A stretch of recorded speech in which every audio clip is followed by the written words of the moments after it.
हिंदू धर्म में एकादशी व्रत का बहुत ही महत्व है। पूरे साल में 24 एकादशियाँ आती हैं। तो दोस्तों, जो आषाढ़ मास के कृष्ण पक्ष में आने वाली एकादशी है उसका नाम है योगिनी एकादशी। यह आषाढ़ मास के कृष्ण पक्ष की एकादशी को मनाई जाती है। यह भगवान विष्णु की उपासना को समर्पित अत्यंत पुण्यदायी एकादशी मानी जाती है। मान्यता है कि इस व्रत के प्रभाव से पापों का क्षय होता है, रोग और दोष दूर होते हैं और साधक को सुख, समृद्धि और अंत में मोक्ष की प्राप्ति होती है। इस व्रत को करने से घर में सुख समृद्धि आती है, लक्ष्मी का वास होता है तथा हमारे सारे पापों का नाश होता है। हेलो फ्रेंड्स, कैसे हैं आप सब? स्वागत है आपका आपके अपने चैनल अजब गजब संसार में। योगिनी एकादशी आषाढ़ मास के कृष्ण पक्ष की एकादशी को मनाई जाती है। यह एकादशी बहुत ही पुण्यदायी एकादशी मानी जाती है। जो इस एकादशी का व्रत करता है, मान्यता है कि उसके पापों का नष्ट होता है और उसके सारे कष्ट दूर हो जाते हैं और व्रती को सुख, समृद्धि, शांति तथा अंत में विष्णु धाम की प्राप्ति होती है। दोस्तों, इस वीडियो में जानेंगे कि योगिनी एकादशी की शुभ तिथि क्या है, शुभ मुहूर्त क्या है, पूजा विधि क्या है और योगिनी एकादशी का हिंदू धर्म में महत्व क्या है तथा इसकी पौराणिक कथा। सबसे पहले जानेंगे योगिनी एकादशी का शुभ मुहूर्त। हालांकि एकादशी तिथि को 2 दिन होने के कारण इसकी तिथि में बहुत ही कन्फ्यूज़न हो रहा है।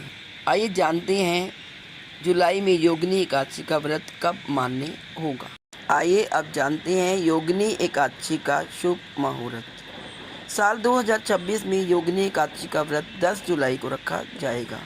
एकादशी तिथि की शुरुआत 10 जुलाई की सुबह 8:16 पर होगी और इसकी समाप्ति 11 जुलाई की सुबह 5:22 पर होगी।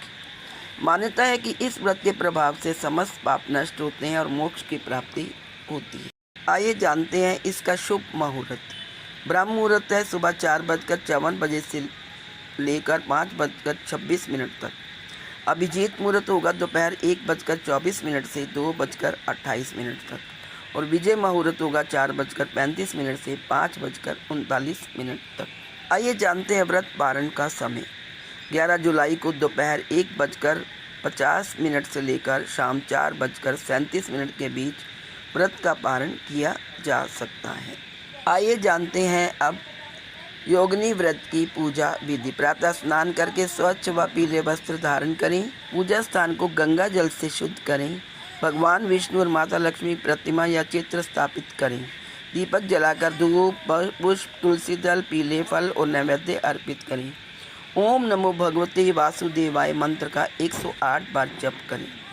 विष्णु सहस्रनाम, भगवद गीता या योगिनी एकादशी व्रत कथा का पाठ करें। दिन भर यथाशक्ति उपवास रखें तथा भगवान का स्मरण करें। रात्रि में भजन कीर्तन या जागरण करना भी शुभ माना गया है। अगले दिन द्वादशी को ब्राह्मण, गो या जरूरतमंद को दान देकर व्रत का पारण करें। आइए अब जानते हैं योगिनी एकादशी का महत्व। यह व्रत 88,000 ब्राह्मणों को भोजन कराने के बराबर पुण्य देने वाला माना गया है। पापों और कष्टों की मुक्ति दिलाने वाला व्रत माना जाता है। योगिनी एकादशी का व्रत भगवान विष्णु की कृपा से परिवार में सुख, शांति और समृद्धि आती है। इस व्रत को करने से अंततः मोक्ष का मार्ग प्रशस्त होता है। आइए अब सुनते हैं योगिनी एकादशी की पौराणिक कथा।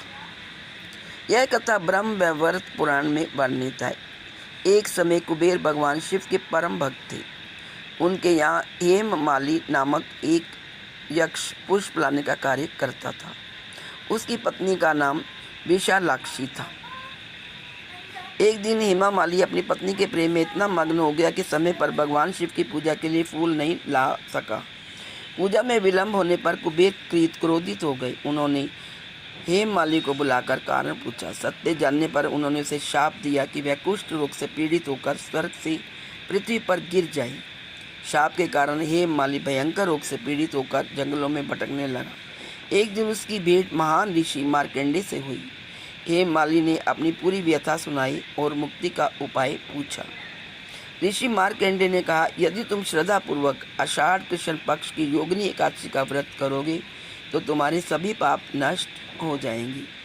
हेममाली ने विधि पूर्वक योगिनी एकादशी का व्रत किया। भगवान विष्णु की कृपा से उसका कुष्ठ रोग समाप्त हो गया।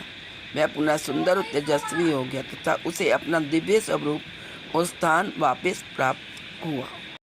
आप सबको मेरी तरफ से योगिनी एकादशी की हार्दिक शुभकामनाएं। ओम नमो भगवते वासुदेवाय।